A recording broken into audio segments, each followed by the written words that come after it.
Yesterday I did a video about young earth creationism, and I explained why, in my opinion, based on what the text says and based on what we know from science, we should not interpret day to mean a 24-hour period. And I explained that that even if we are taking it literally, I think that in the context of Genesis, the literal interpretation of day would not be 24 hours. That would actually be a non-literal interpretation, because the literal interpretation of day all has to do not with how many hours, but with the rotation of the earth. And there's absolutely no reason to believe that in the first three days of creation, as it's told, that you would have an earth that is rotating on a 24-hour cycle. Anyway, you can go to iTunes, or you can go back and watch that video to hear my whole argument. Needless to say, everyone agreed with me. There was really no debate at all. There was no dissension, and unanimous consensus was formed. Everybody went home happy. Just kidding, of course. People told me I was a heretic and that I would burn in hell. Well, not everyone. Some people told me that. Many people, though, were very thoughtful and respectful in their disagreements, and it was an interesting conversation. Now, during that conversation, one thing that I heard from atheists that I want to use as the springboard for today, one thing I heard from atheists quite a bit is this. They said, well, if you're saying that it's scientifically impossible for God to create the universe in 6 days, then why won't you accept that it's scientifically impossible for a person to be resurrected from the dead? And young earthers actually make kind of the same argument, but they frame it the opposite way, where they say, well, if you think it's scientifically possible for a person to be raised from the dead, why don't you think it's possible for God to make the world in 6 days? So I'd like to talk about the resurrection and whether or not science disproves it, whether or not it's rational to believe in it. But first, before we get into that, just to clarify, I do not believe and did not say that it's impossible for God to make the world in 6 days. God can do whatever he wants. God is all powerful. God could make the world in 6 seconds. God can make the world in any amount of time that he chooses. That's what it means to be all powerful. But my position is not that he can't do it in 6 days. It's just that he didn't do it in 6 days. From my reading of the text and looking at science, I think that he did not do it that way. It's not a statement of what he can and can't do. It's a statement about what he apparently did do. Just like if you believe that God did make the world in 6 days, you're not saying, I don't think you're saying, that he couldn't have, or he couldn't make it in 6 billion years or 10 billion years or whatever. You're just saying that he didn't do it that way. So this is a discussion not of what he can do, but of what he did do. I think it's possible for God to make, babies in the sky and then drop them down into our arms. Like he could do that, but he doesn't do that. He follows a process for making babies. And in learning about that process, we are by no means limiting God. We are by no means setting parameters for God. He sets the parameters. We're just learning the parameters and trying to understand them so that we can understand more about this wonderful world that he's given us. So, since we're on the subject, let's deal with the atheist contention that science disproves God and disproves the resurrection. Let's ask ourselves whether we must choose between science or the central doctrines of the faith. Or perhaps more to the point, is it reasonable? Is it rational to believe in the resurrection? Must we leave our reason behind if we're going to venture down that road and become Christians? So let's start here. Let's start with one basic principle here. Science cannot disprove God. Okay? It cannot disprove the supernatural by definition. Science is a thing for the natural realm. The claim of a Christian or of any theist is that there is also a supernatural realm, which science can't tell you anything about. And I think intelligent atheists who are careful and measured in their arguments, they know this to be the case. They understand this. So if you listen to Dawkins, or if you read or go and watch a YouTube video of Christopher Hitchens, you'll find that this is the way that they phrase it. They'll say something like, well, science doesn't need God, or science works without God. They don't say that science disproves God, because they know they can't say that. they know that that would be a sloppy thing to say that they can't possibly support. Now, of course, I disagree with their contention that science doesn't need God or works without him, but it's instructive that they do phrase the contention that way rather than saying that science offers positive proof that God does not exist. That's more something that like a sloppy kind of atheist in a YouTube comment section would say. But the smart ones know better. They're not going to say that. Naturalism. Okay, naturalism is the belief that there is nothing but the natural. There's nothing but the physical world. What you see is what you get, basically. That is a philosophical position. It is not a scientific position. And if you go into a study of Scripture with that presupposition in mind, then you're going to, of course, rule out all of the miraculous claims that you come across immediately because it contradicts your philosophy, not because it contradicts science. Now, Christians and Jews believe in a God who transcends the physical world and is not subject to its rules. So you cannot disprove God by applying the rules of the physical world to him. He sets those rules. And the fact that the rules are so orderly, the fact that you can do mathematics and you can do physics and you can work out equations and calculations and learn about the world, and it all makes so much sense, that is evidence for God, not against him. You know, there's that famous Einstein quote where he said the most incomprehensible thing about the world is that it is comprehensible. So he was speaking about the incredible order and discernibility of the universe, which is not what you would expect if we're talking about a random universe that was just that came out of nothing and came out of chaos. You would not expect a universe that has ordered itself like this, a universe that can be understood, a universe that follows certain firm laws. In a random and chaotic universe, why should we be able to know or understand anything, much less why should we even be here in the first place as living beings and especially as conscious beings? How could these random forces assemble themselves in such an orderly way and then create out of nothing, out of the void, intelligent beings who can grasp these concepts and talk about them and argue about them? How could that happen? Again, this is evidence for God, not against him.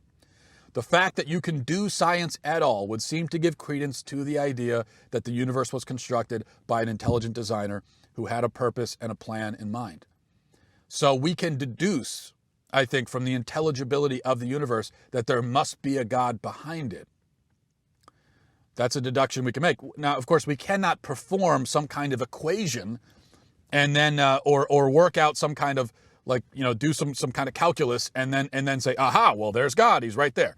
You can't do that any more than you can perform an equation and conjure up love, right? God is transcendent, non-physical, all-powerful, not subject to the laws that he makes.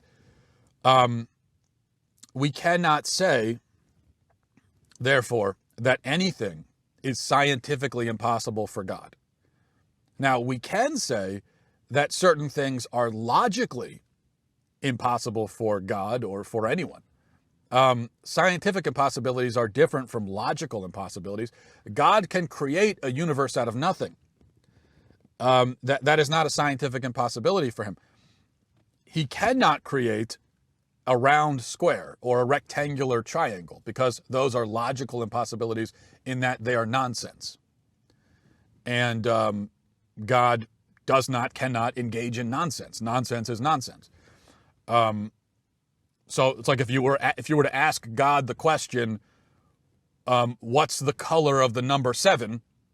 That's a question God can't answer because it is by definition an unanswerable nonsense question. So when confronted with claims, when we are confronted with claims that God did this or that, we can analyze those claims on two levels to try and figure out if the claims might be true. Number one, we can ask, is this claim consistent with the nature of God? Number two, we can ask, is it logically possible? We can't ask, is it scientifically possible? We can ask, is it logically possible? When someone says that God instructed them to blow up a school bus full of children, we can say definitively that claim is false because it is not consistent with God's nature. When someone says that 2 + 2 = 16 because God told them so, we could say definitively that is false because it is not logical. The resurrection, though, does not contradict God's nature, and it is not illogical. Therefore, we have no rational or scientific reason to disbelieve it. But of course, that's not enough to say that there isn't necessarily a reason to disbelieve it. That's not enough. That's not the same thing as saying that there are positive reasons to believe it. But I do think there are positive reasons to believe it, and I'll give you two. First, history. Okay, what's so incredible about Christianity is that it makes historical claims. Even, I would say, in the grand scheme of things, you might even say recent historical claims, recent in comparison to the whole history of the world. It says that a historical event occurred 2,000 years ago. And it's very specific about what that historical event entailed. Now, if it made that historical claim and provided no evidence to support it, then I think we'd have every reason to dismiss it. If a religion is going to claim that God himself entered into human history at a particular point, did a bunch of stuff, and then died and was raised and appeared to people after his resurrection, we should be able to provide documentation to prove it. I mean, you can't very well go and say that and expect someone to believe it and just take you at your word. Because this is supposed to be a historical event. Something that actually physically happened and that people witnessed and documented. So then we can say, well, where is the proof? And we have indeed, I think, quite a bit of historical proof. What is the historical proof? Well, we have the epistles of Paul, first of all. And I say the epistles, first of all, because they were, even though the Gospels come before the epistles in the Bible, chronologically, the epistles were written first. They were written before the Gospels. And though Paul was not one of the original 12 apostles, he does testify to what the 12 reported. And he also gives us, Paul, I think, gives us maybe the best evidence in the entire New Testament. If you look specifically at 1 Corinthians 15, and this letter was written probably in AD 54 or 55, so only 20 years or so after Christ. And this letter is also among the seven of the epistles of Paul that no scholar disputes was authentically written by him. And that's important because there are secular and atheist scholars who attempt to argue that certain of Paul's epistles were not written by him. The pastoral epistles, especially 1st and 2nd Timothy and Titus, they'll say, many secular and atheist scholars will say, those probably weren't written by Paul because it's a different style of writing and he appears to have, changed his perspective on certain things. Now, I think that's a bad argument. Those letters were clearly written by Paul as well. So the secular scholars are wrong on that point.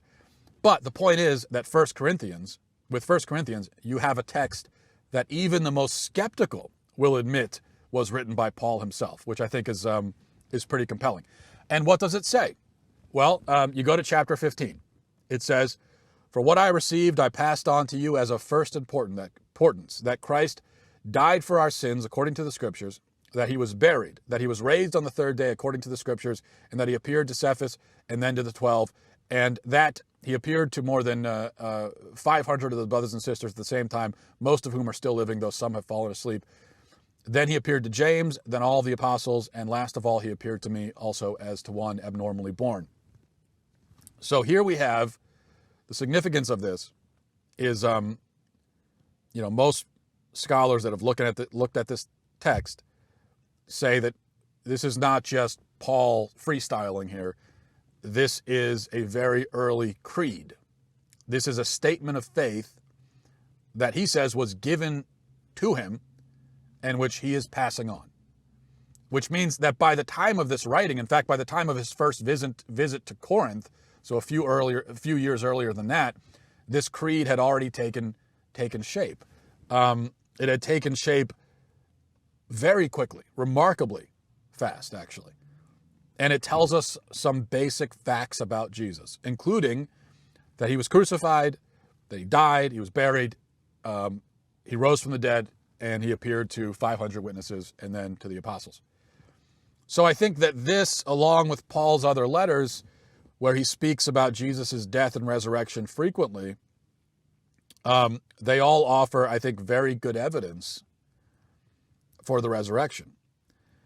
But I think even more than that, Paul himself, his story, what he did, his own biography is even more compelling evidence. Because we know that he was a very strict Jew who originally considered the Christians to be heretics. He helped to round them up and execute them. But something happened. Something quite sudden occurred, and then he changed. There was a change in him. And he went from a persecutor of the followers of Christ to persecuted in the name of Christ. Now, how do we account for that as a skeptic? If you're a skeptic, how do you account for that?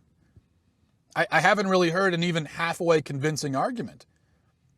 The best you can do to try to explain, you've got this guy, persecutor of Christians, strict observant Jew, who comes to believe that Jesus rose from the dead, and then goes and travels around the region preaching this, putting his life in jeopardy, writing these letters.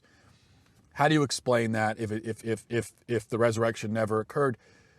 The best you can do, I think, your only recourse really is to claim that Paul was just a madman, that he was a lunatic, that he had a hallucination on the road to Damascus, and then he went insane, and he decided to travel all around the region preaching gibberish.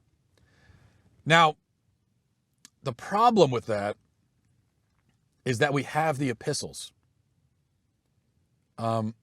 We have what he preached. We know what he preached. We can see it for ourselves. We're not getting it secondhand. We're getting it from him.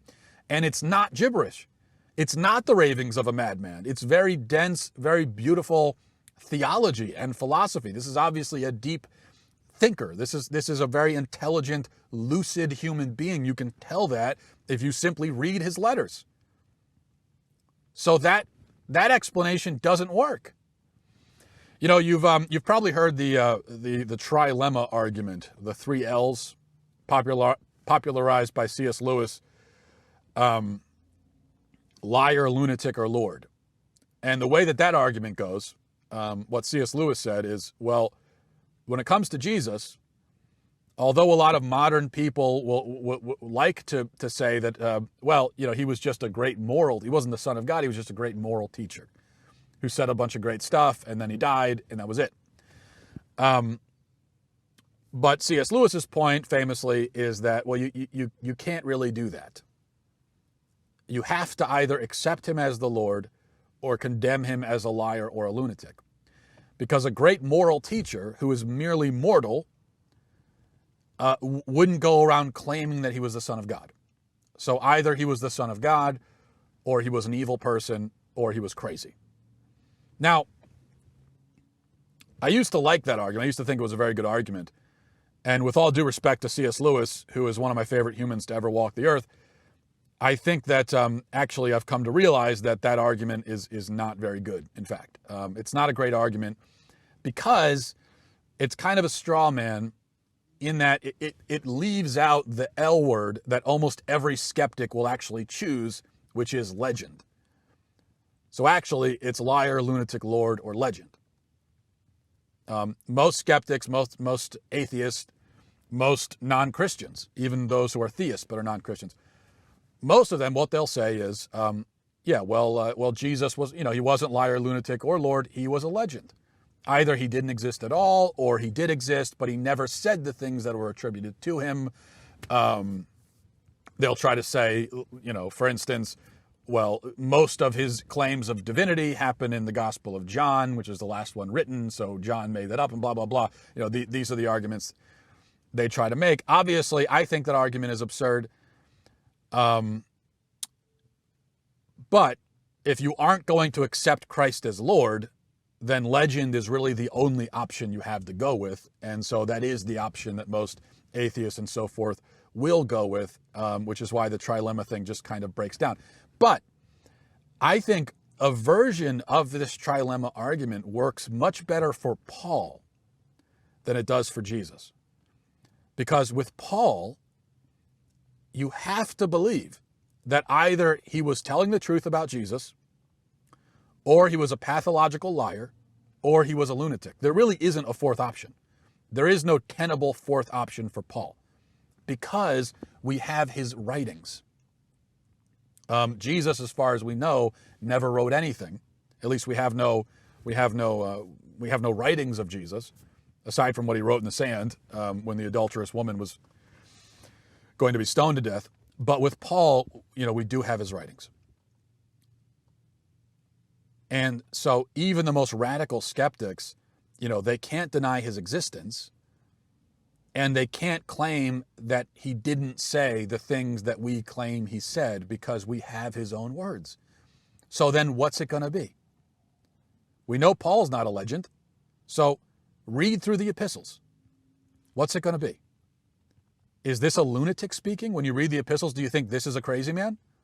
No, I think clearly not. Is it a liar? Well, he certainly appears to be a man of great integrity and sound ethics.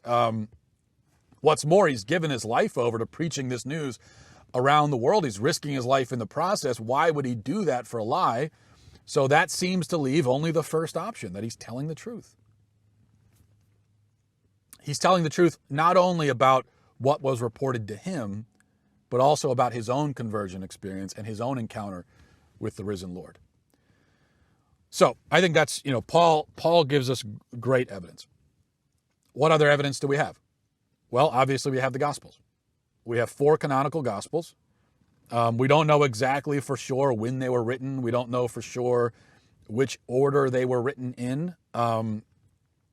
Atheists will try to say that we don't even know who wrote them, that they were anonymous writings, but I think that's completely ridiculous. It's ridiculous because we do know who wrote them. Their names are on the documents, and their names have always been on the documents. You go back and look at the ancient manuscripts, and their names have always been attached to them. So these are not anonymous writings.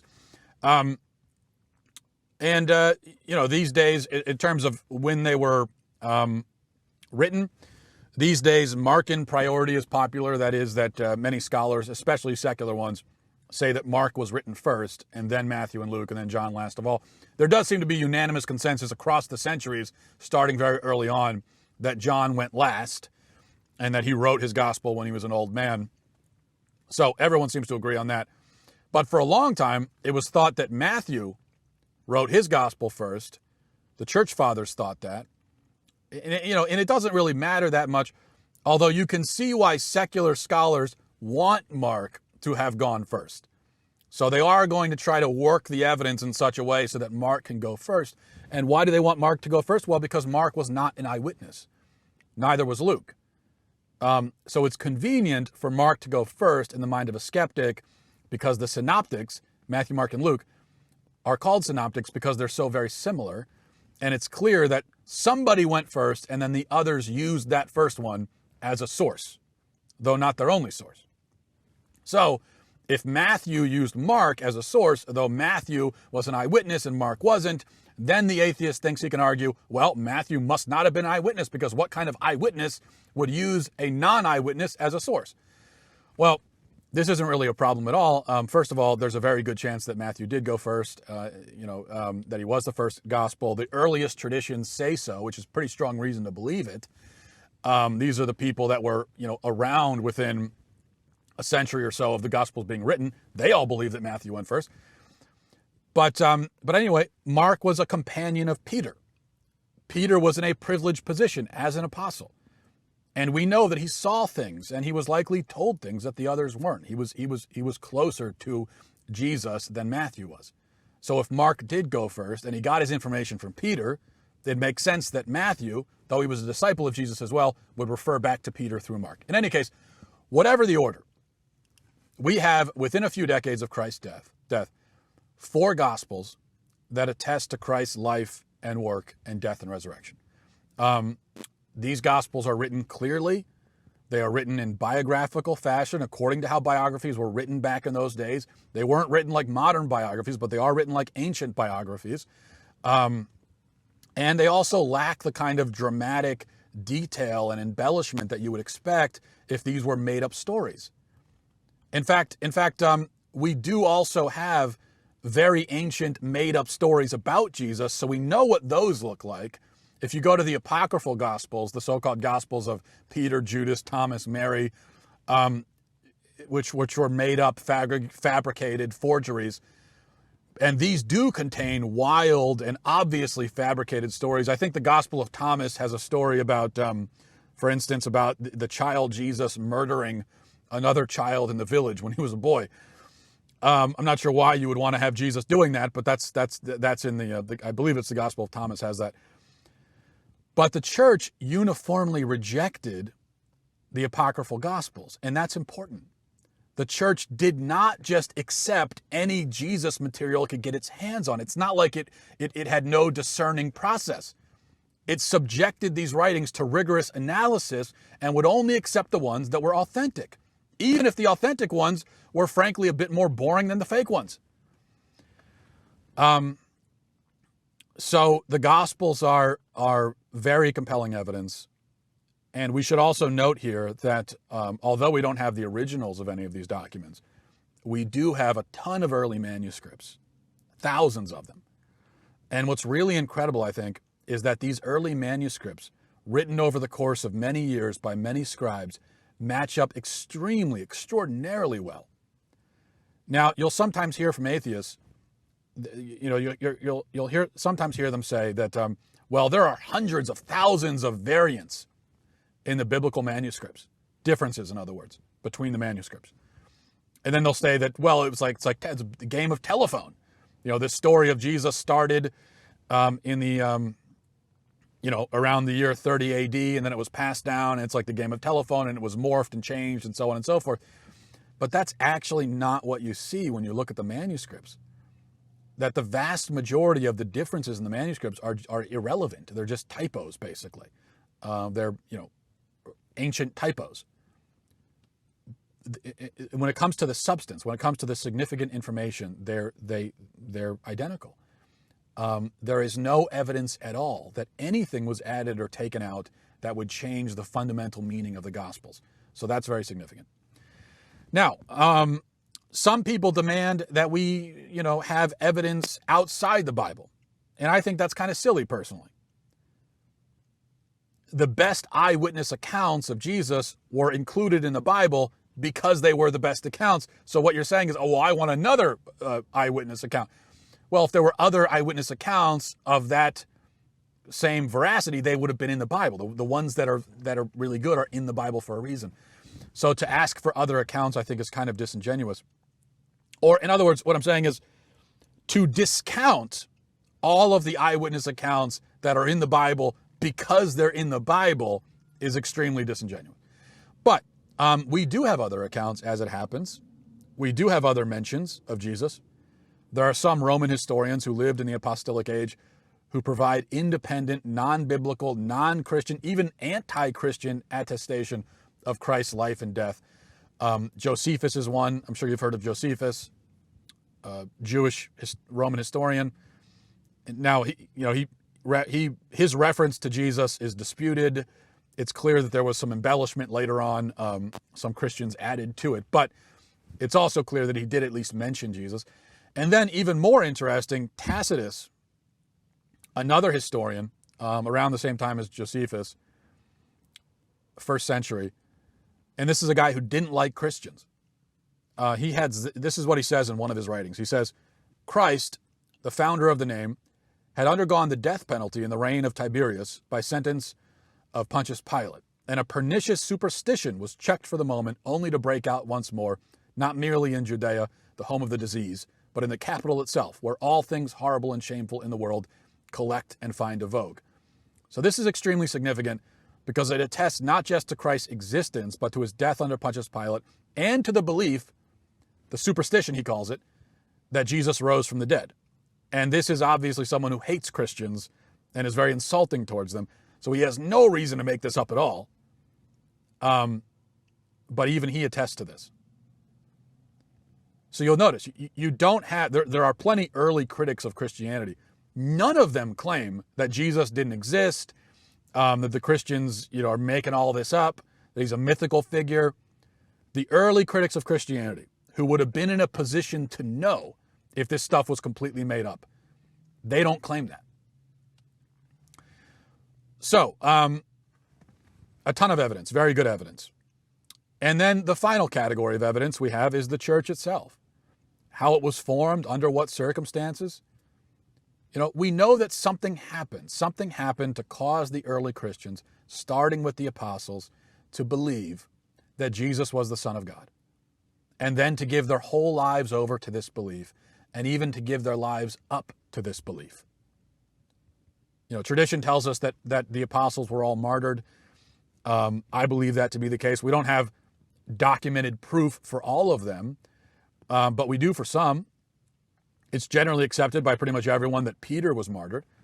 We have very early writings that attest to the fact that Peter and Paul were martyred. Well, something happened that made Peter decide that he was willing to die for this man Jesus, who he knew.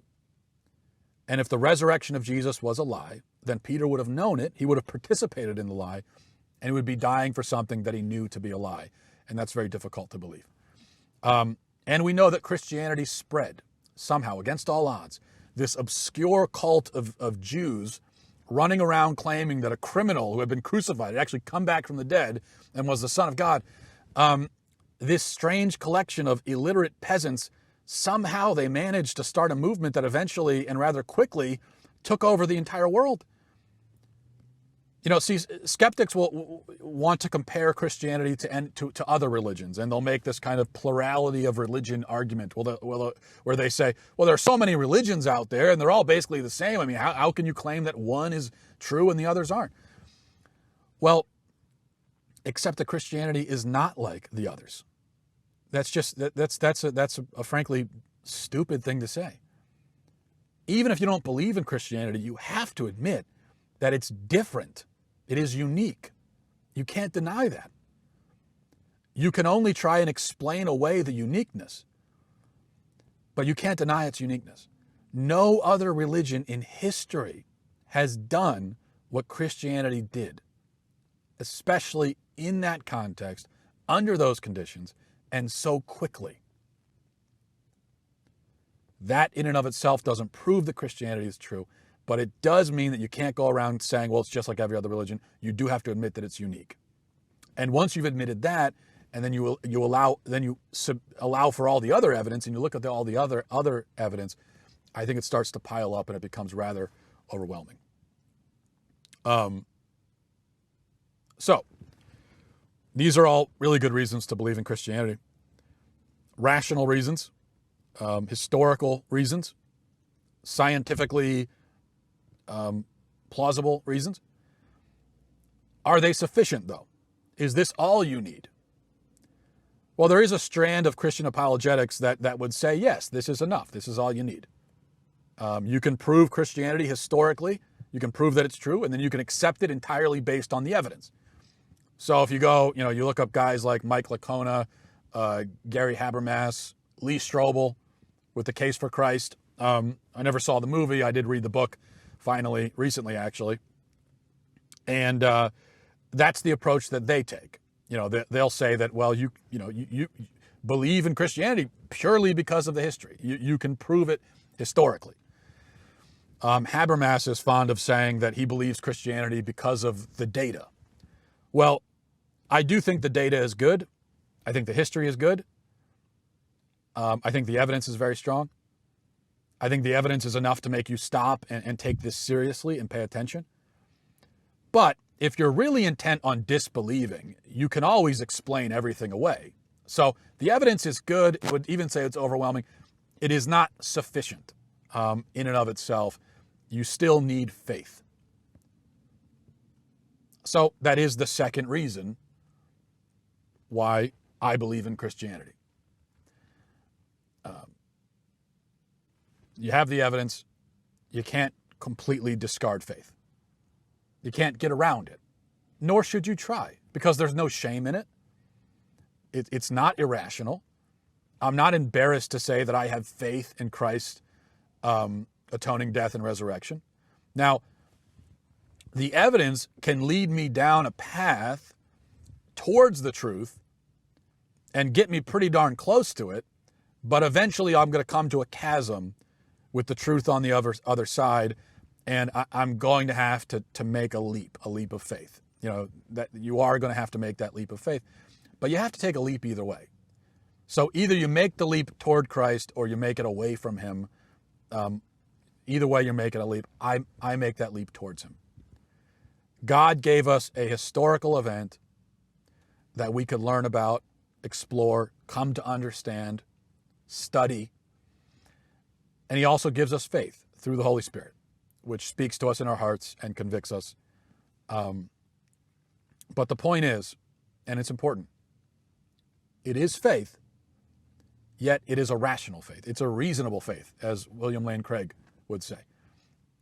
It's a faith that does not ask you to take leave of your senses or deny your reason or put your rationality on hold or to never think logically about things. It is a faith that is grounded in an actual physical historical event. It's a faith that says, yes, this thing happened. Go learn about it for yourself. Go look at the evidence.